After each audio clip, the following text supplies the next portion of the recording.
Toi qui cherches un job pour cet été dans l'animation et qui hésite entre centre aéré, colo, séjour touristique, village club ou camping.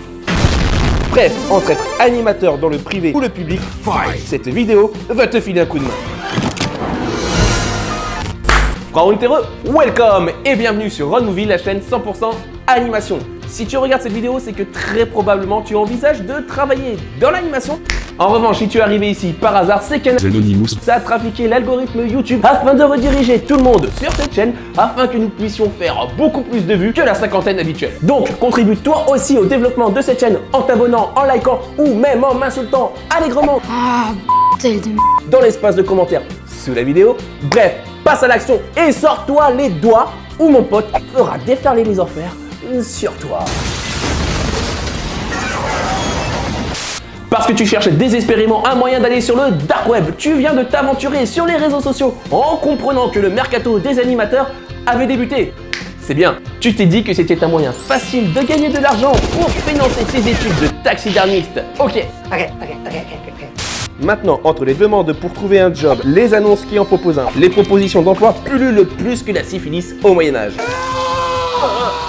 Tu te sens perdu et ça devient difficile pour toi de trouver le job adéquat sans avoir à te tromper de route. Ici c'est pas Monaco, c'est Bagdad. Voici 4 questions fondamentales pour bien distinguer la différence entre être animateur dans le public et dans le privé. Oui, parce qu'un animateur n'a pas les mêmes missions qu'un animateur dans un EHPAD.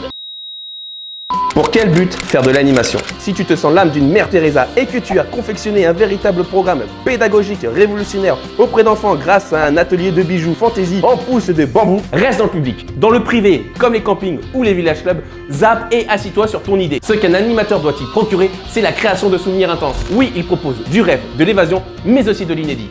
Comment être animateur sans diplôme? Le BAFA coûte un bras et t'as claqué toutes tes économies durant l'hiver dans des packs fut minables. Dans le public, comme une colo, ça risque d'être contraignant pour y travailler. En revanche, dans le privé, on s'en fout pas mal. La pénurie est si grande qu'on accepte tous les réfugiés climatiques de l'animation réellement motivés à l'idée de se lancer. Néanmoins, attention, cela ne veut pas dire pour autant qu'on accepte les chèvres.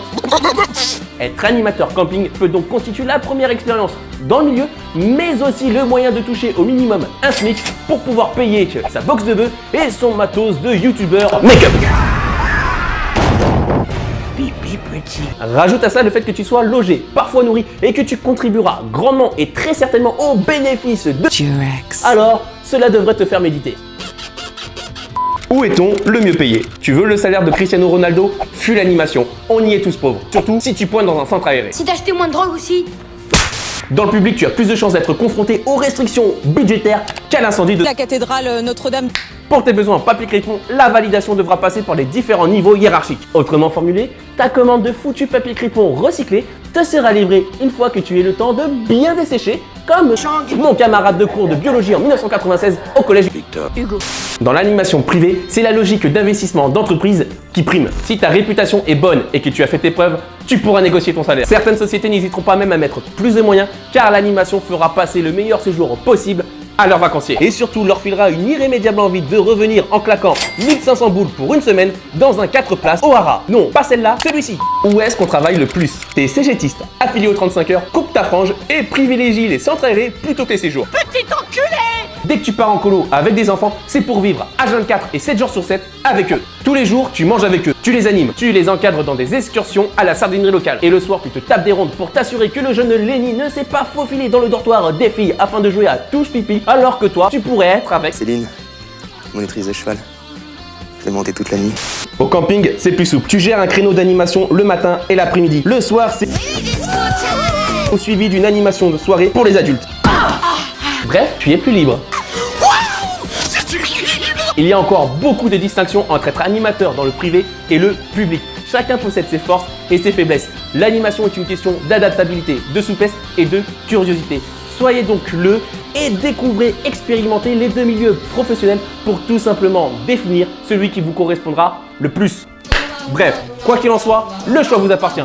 Sur ce, je vous rappelle que vous pouvez toujours bénéficier des 10 fiches de jeux de connaissances sous la vidéo dans la description. Avant la saison, ça peut être utile. À vous d'en faire bon usage et c'est un cadeau. Frauen heureux, take care, prenez soin de vous et à ciao.